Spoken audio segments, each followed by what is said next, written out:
y que habíamos visto en las clases anteriores como analizar, vimos la parte de inferir, vimos también sintetizar información. Hoy día lo que estábamos viendo era relacionar e interpretar. Cuando relacionamos cosas, cuando hacemos una lectura en red, para eso necesitamos saber qué se dijo en este párrafo con este y qué semejanza o diferencia hay entre ambos.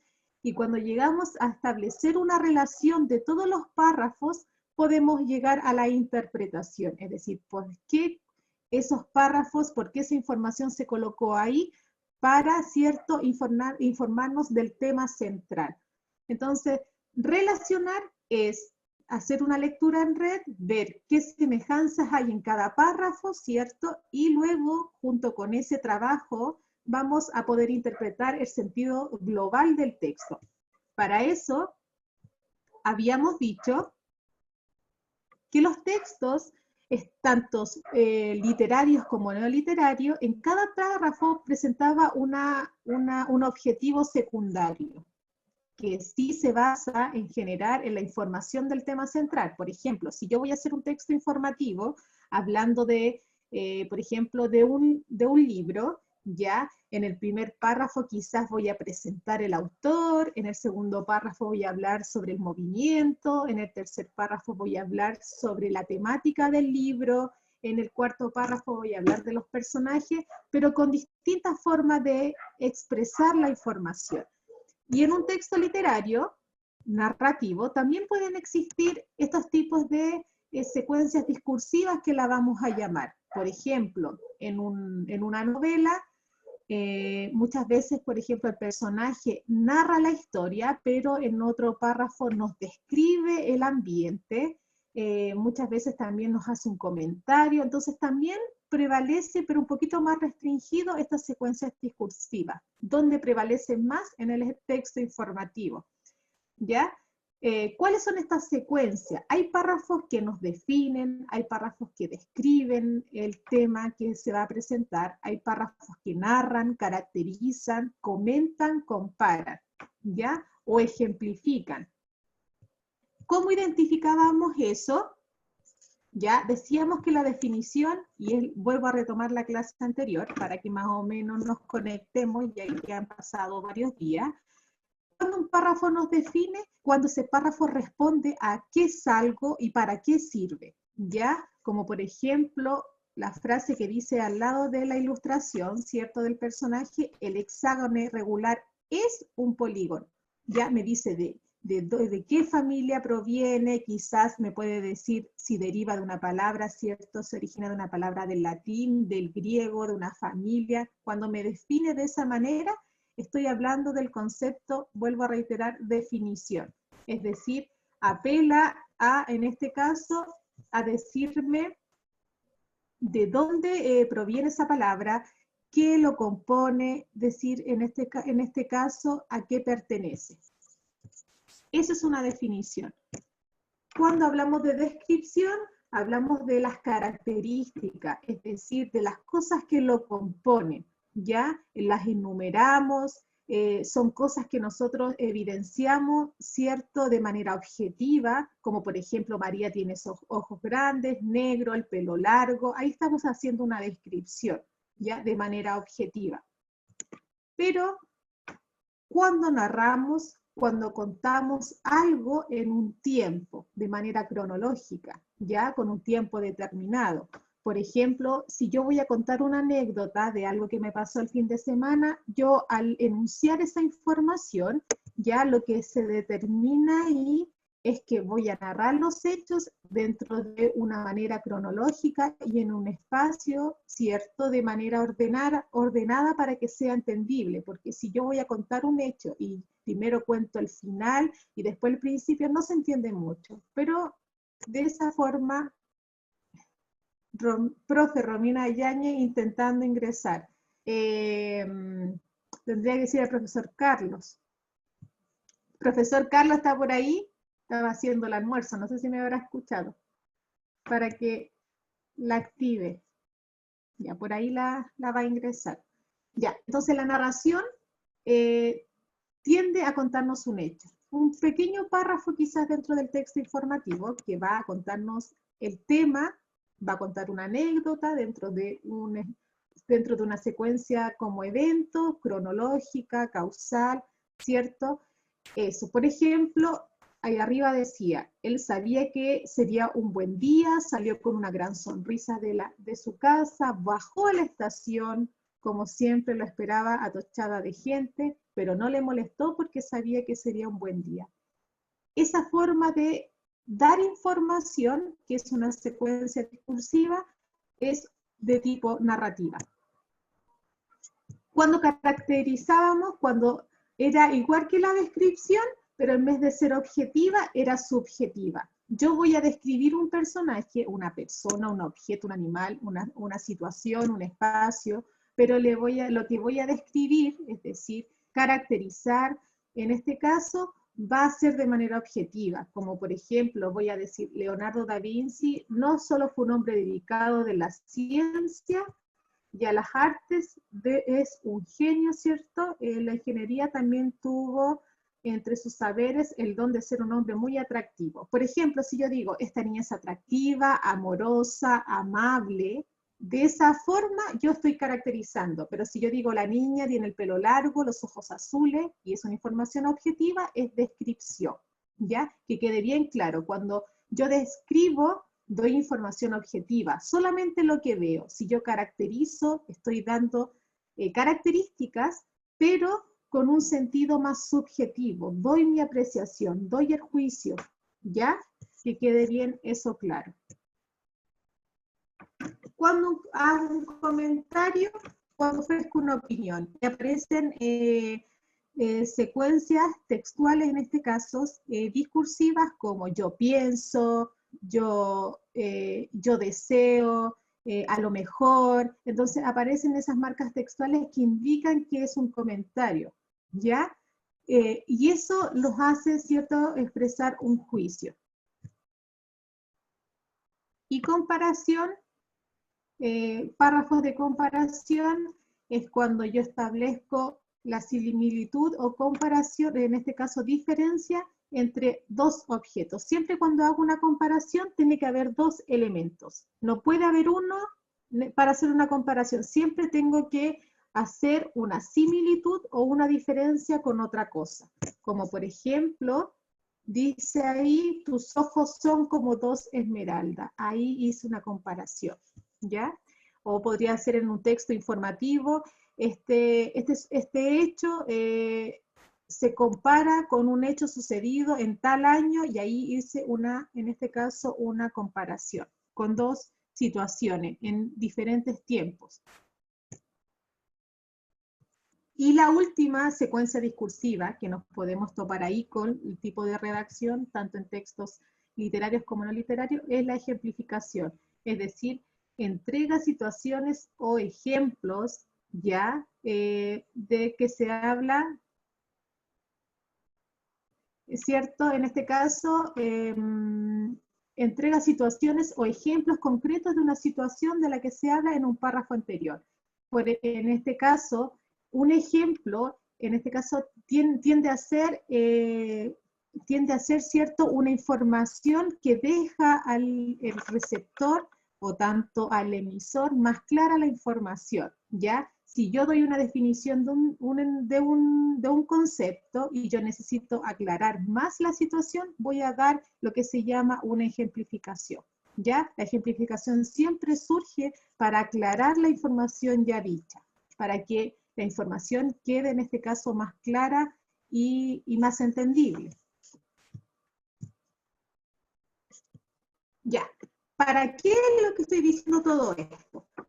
¿Para qué? Porque van a haber preguntas en la prueba de transición, o no tomemos también la prueba porque quizás nos sirve para preguntas de prueba de otras asignaturas o de propiamente la prueba que yo voy a hacer el lunes. Acuérdense que el lunes hay un pequeño control de materia de la unidad 2, que donde va a prevalecer más que nada textos, donde ustedes van a tener que preguntas de comprensión lectora, qué ideas se reflejan en el párrafo 2, qué ideas en el párrafo 3, qué prevalece, narración, descripción, etc. Así va a ser la prueba, no va a ser tan extensa, sino que más que nada análisis de texto, donde vamos a desarrollar todas las habilidades que hemos aprendido el día viernes y de las clases propiamente de la asignatura.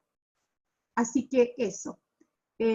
Seguimos entonces. Un ejemplo de este tipo de actividad, ¿ya? Es el que habíamos hecho, ¿cierto?, del jefe mapuche inmortalizado, ¿cierto?, por Alonso de Ercilla. Entonces, vamos a ver, habíamos hecho este pequeño ejercicio y varios habían entendido, ¿ya?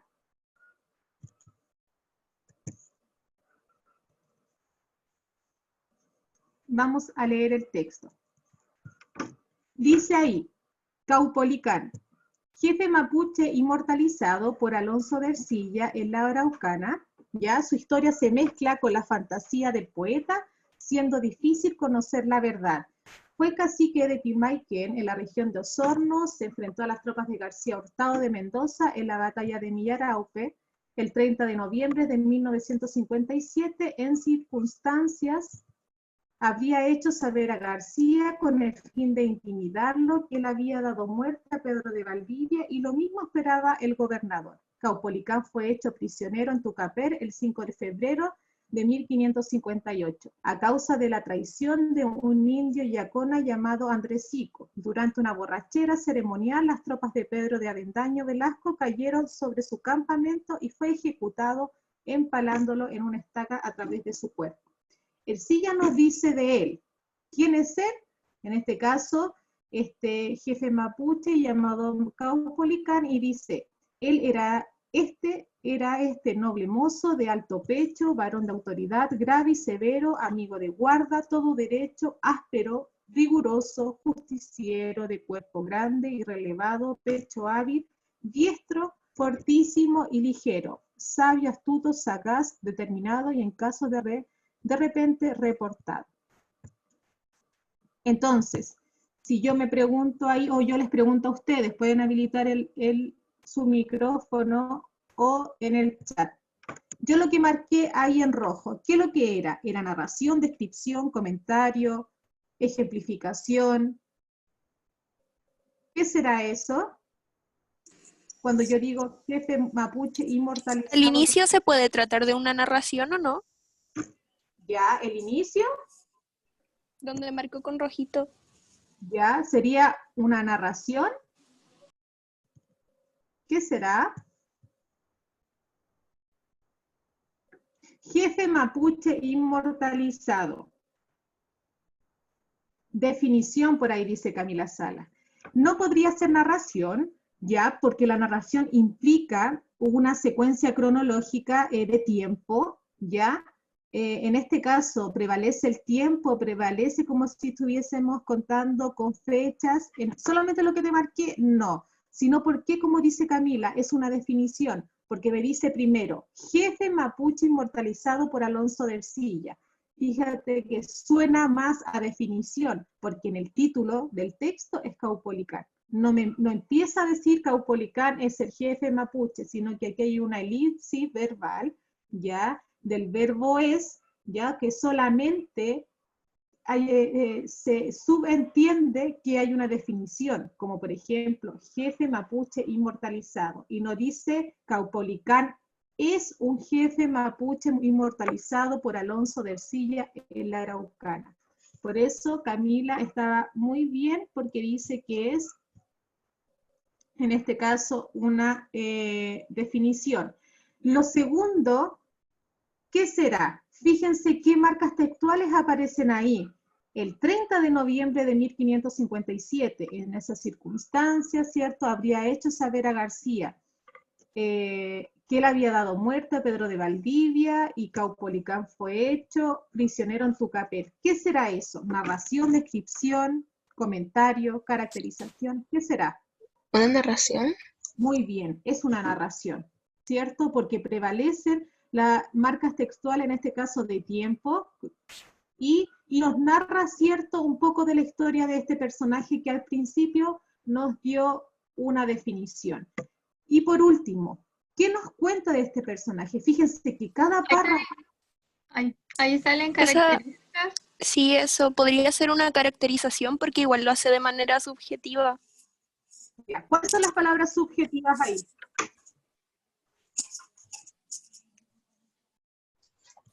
¿Cuáles son las palabras que indican que son subjetivas? Acuérdense que si yo describía una persona, yo decía alto, flaco, chico, ojos azules, pero sin embargo yo hacía una caracterización de esa misma persona, yo decía es bueno, es simpático, es amable, es solidario. Donde dice sabio, astuto, sagaz, Perfecto. determinado.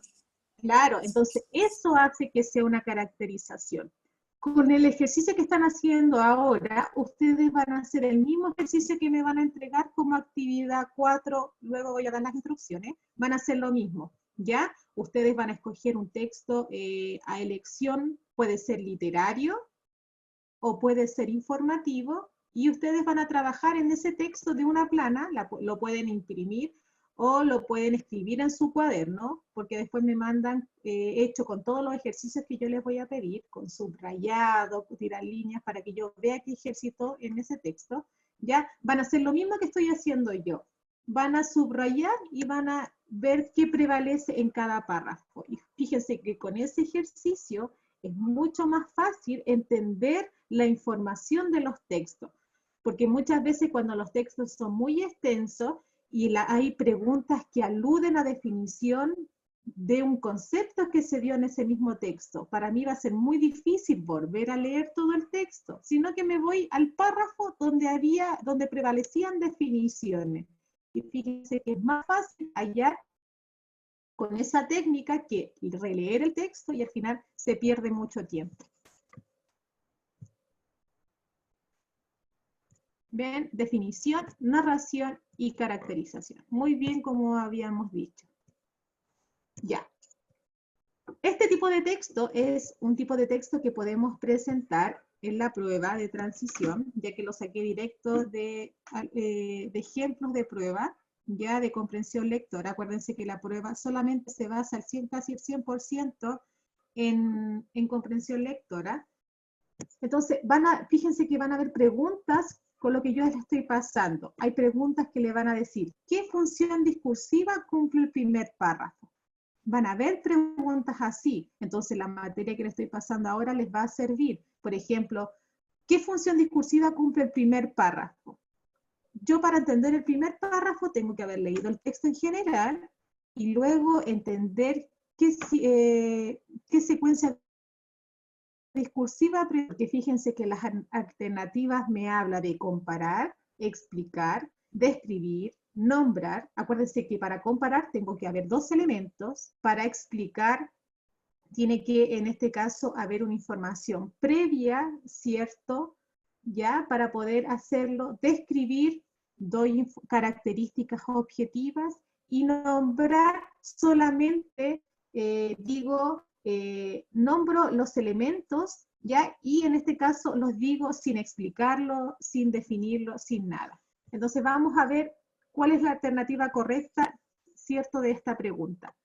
Leyendo el párrafo, ¿cierto?, el texto en general, dice, en la actualidad la mayoría de los estudios del comportamiento animal cree que dos influencias principales determinan el comportamiento animal, incluyendo la comunicación. En la actualidad hay dos estudios que nos hablan del comportamiento animal. ¿Cuáles son esos? Una influencia es innata o programada por los genes, la otra es aprendida, adquirida por la experiencia. Es decir, el comportamiento de los animales pueden ser a través de dos cosas, de un comportamiento que se origina innato de ellos, ya como los reflejos vienen en sus genes, o es aprendida quizás por quien los adquiere como mascota, etc. Tanto los genes como la experiencia pueden asumir un papel mayor dependiendo de la especie y los comportamientos en cuestión. La comunicación animal innata incluye señales basadas en esquemas fijos. Los esquemas fijos están codificados genéticamente y se manifiestan espontáneamente cuando el animal se enfrenta con un ambiente o un estímulo determinado que actúa como detonante. ¿Ya? Aquí me está hablando de que los animales tienen reflejos innatos, ¿ya? por ejemplo, cómo se asustan o cómo reaccionan cuando uno los llama, a eso se refiere, ¿ya? Y que están fijos y codificados en ello. Los investigadores, estoy en el párrafo 2, los investigadores han observado un interesante ejemplo de este comportamiento en el espinoso macho, que luce su vientre rojo en posturas de lucha cuando otro macho invade su territorio en la época de apareamiento. Un espinoso macho adoptará la misma postura cuando se confronta con modelos de pez que muestran el vientre rojo. Esas posturas son esquemas fijos, ya que el color rojo o el estímulo provocan un comportamiento idéntico en todos los espinosos machos. Aquí me está hablando de un pez que tiene una reacción innata, ¿cierto?, cuando en este caso está frente a otro pez y con hacer este tipo color rojo, ¿cierto?, estamos hablando de que se está confrontando. ¿Ya? Lo mismo pasa, por ejemplo, con los pajaritos cuando, ¿cierto?, están enamorados, producen un sonido especial y eso es innato, hacen bailes, tienen una característica especial con sus plumas, entonces ahí vemos que hay reflejos innatos en los animales. Sin embargo, en cambio, la comunicación como comportamiento, es decir, aprendido, alguien le haya enseñado, puede ser un ser humano, se advierten claramente en las aves, cuyos cantos a menudo están influidos por otras aves. El gorrión de corona blanca, por ejemplo, tiene un canto rudimentario codificado en sus genes, pero modifica este canto para que armonice con el de otros gorriones de corona blanca que viven en los alrededores. Los investigadores han descubierto que las crías del gorrión de corona blanca, que viven aisladas los primeros meses de su vida, nunca desarrollan sus cantos más allá de la versión rudimentaria. Ese periodo crítico, la época en que debemos producirse el primer aprendizaje, es un rasgo común del comportamiento aprendido a los animales. Y ahí tenemos un ejemplo. El primer párrafo, ¿cierto?, nos habla de estos, existen dos tipos de comportamiento animal. El párrafo 2 me habla de este comportamiento que es innato y el párrafo 3 me habla sobre el comportamiento pero que es aprendido. De eso me habla el texto. Entonces, ¿qué función discursiva cumple el primer párrafo? ¿Cuál es la alternativa correcta? ¿Qué creen ustedes?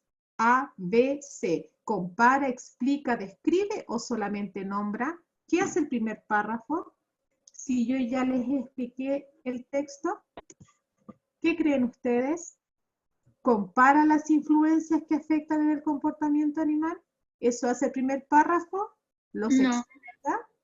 ¿Qué se debe entender por comportamiento animal? ¿Explica qué se debe entender por comportamiento animal en la actualidad? ¿Describe los efectos? Profe, yo creo que es la D porque da como una breve introducción, no explica nada. No Claro, indaga más en el tema, solo lo nombra. perfecto. La D. En este caso, la D en la actualidad, entonces solamente el primer párrafo me nombra estas dos influencias de comportamiento animal, que aceptada por los científicos, dice ahí, que es la innata y la que es, en este caso, la que se otorga por experiencia. Muy bien. ¿Ve? Así preguntas le van a aparecer en la prueba. Y fíjense que siguen los mismos tipos de preguntas. En el tercer párrafo, ¿para qué se nombra el gorrión de corona blanca? Si yo le había explicado el texto, si el primer párrafo me nombra los tipos 2 de comportamiento de los animales, innata y de experiencia. La 2 le dije que me hablaba de la comunicación que se da innata, y la 3 me habla sobre esta comunicación, pero aprendido. En el tercer párrafo. Profe, es la C porque está brindando un ejemplo respecto a esa idea. No está comparando con los otros. ¿Dicen ustedes que sí esa es? Vamos a ver. Ahí está el ejemplo. Fíjense que yo les marqué ahí y muy bien, es un ejemplo. Entonces, si se dieron cuenta, lo que acaban de reforzar ha sido de manera exitosa porque se han dado cuenta ya que qué párrafo presenta qué tipo de secuencia discursiva. Y por favor, con lo que les estoy enseñando ahora, que no se les olvide nunca, porque esto también sirve para cuando ustedes tengan que hacer lecturas, si están en la universidad y van a tener que leer tanto textos teóricos, ensayos, sea de la carrera que ustedes elijan.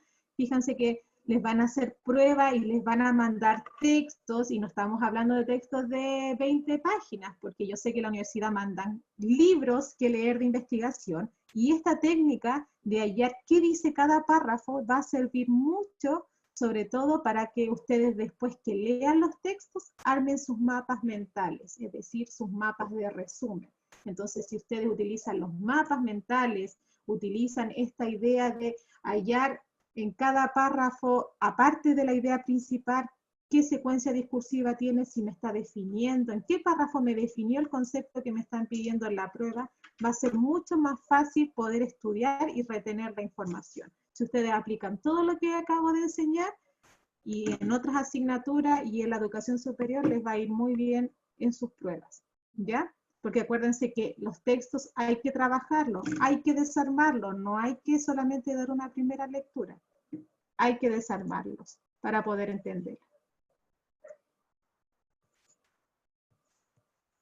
Ya, y por último, porque se nos está acabando la hora, ¿qué relación existe entre el párrafo 2 y 3? ¿Qué decía el párrafo 2 o 3? Desarrolla una parte del planteamiento del autor, el párrafo 3 explica la otra parte, B, presenta el conocimiento establecido en la ciencia, explica, generaliza el comportamiento. ¿Cuál será? ¿Cuál será la última alternativa? Esta es la última pregunta. ¿Qué relación entonces existe entre la 2 y la 3? ¿Cuál será la alternativa correcta? ¿Alguien sabe? Por ejemplo, dice ahí, el A desarrolla una parte del planteamiento del autor, el párrafo 3 explica la otra parte, B presenta el conocimiento establecido en la ciencia, el párrafo 2, mientras que en el 3 lo propone, en el párrafo 2 explica de manera general lo que se desarrollará más profundamente en el párrafo 3, y en el párrafo 2 generaliza el comportamiento de los animales terrestres, y en el párrafo 3 presenta un paralelismo, pero con las aves. ¿Cuál será? ¿Alguien se ocurre más o menos qué será ahí la alternativa correcta? Ya. Si vemos, esto nos costó un poquito porque cuando tenemos que interpretar y generalizar, ya, tenemos que hacer entonces, en este caso, la idea de hallar primero la secuencia textual y después ver la relación que existe entre ellos. Generaliza el párrafo 2. Fíjense que es el terrestre y luego se va a las aves, ¿ya? Entonces vamos a ejercitar este tipo de ejercicio más adelante, ¿ya? No se preocupe. Tarea, ya. Tienen toda esta semana para enviármelo, ¿ya? Y ponerse al día con las demás actividades que hemos hecho, ¿cierto? De estas clases, ¿cierto? De técnicas, de habilidades, comprensión lectora. Entonces, ¿qué van a hacer? Van a escoger cualquier texto informativo o literario de una plana, puede ser un cuento, una narración, o un texto informativo que me hable de un concepto en especial. Van a hallar la idea principal, ¿cierto? Es decir, ¿de qué me habla de todo el texto general? Lo van a desarrollar en una línea, ya explicándome de qué me habla el texto. Después, si el texto presenta 3 o 4 o 5 párrafos, me van a decir de qué habla cada párrafo. Y luego me van a identificar, ¿cierto? Si ese párrafo es. Claro, pues en marzo hicimos algo similar. Entonces tenemos que seguir reforzando. Entonces, por cada párrafo usted me va a decir si es una definición, una descripción, una caracterización. ¿Cómo se va a acordar de todo lo que acabo de pasar? La clase va a quedar grabada en YouTube. Hoy yo la voy a subir ahora en PDF con esta tarea, ¿ya? Y luego, después que haga todo este ejercicio, yo me voy a dar cuenta, porque usted si me lo mandan en su cuaderno con una fotito, yo voy a ver que usted subrayó, me tiró línea y me puso ahí descripción, definición, caracterización, ¿ya? Entonces va a abrir un ejercicio. Es como cuando ustedes le piden un ejercicio de matemática, no les piden solamente el resultado, sino que les piden todo el desarrollo, y eso es lo que yo necesito ver. Entonces, ahí están todos los pasos. Sacan un texto informativo o narrativo de una plana de tamaño carta, van a trabajar en él. Yo sugiero, ya aquellos que no les gusta mucho el computador, que si lo pueden imprimir o escribir en su cuaderno, que subrayen con colores, ¿cierto? Todas las ideas secundarias de cada párrafo, como dice ahí. Si hay palabras que no saben, buscan el significado y le otorgan un sinónimo. Es un trabajo que tienen que hacer siempre ustedes con cualquier otro tipo de texto. Van a identificar una secuencia discursiva de cada uno. Si tiene 3, no importa. Si tiene 3 párrafos, me dice si es la definición, después hay una descripción. El que prevalece, porque puede haber un párrafo que me salgan 2 secuencias discursivas, ¿ya? Pero ustedes me tienen que decir cuál es el que prevalece más. Y por último, que tiene que ver con el objetivo de esta clase, me van a decir qué relación existe entre todos los textos, entre todos los párrafos con el título. ¿Qué quiere decir? Si yo estoy definiendo, por ejemplo, qué es la comunicación humana y hablo en todos los párrafos la comunicación humana, lo que me van a responder en la pregunta 5 es que existe una relación. Si existe una relación entre los párrafos, pues porque el primer párrafo me define el concepto, después me lo explica, después me da una caracterización y al final del texto me da una definición, una ejemplificación. Eso es el trabajo, nada más que eso, ¿ya? Así que tienen toda esta semana para hacerlo. Yo sé que tienen más trabajos y como hay varios que ya están al día con varias actividades y otros que no, que me han pedido, profesora, me manda todas las actividades que me faltan, vayan entregándome este trabajo, pueden entregármelo hasta la próxima semana, es decir, hasta el próximo viernes de la otra semana, ¿ya? Para que vamos ejercitando esto. La tarea queda entonces en WebClass. Anyara me dice ahí cómo puedo saber si está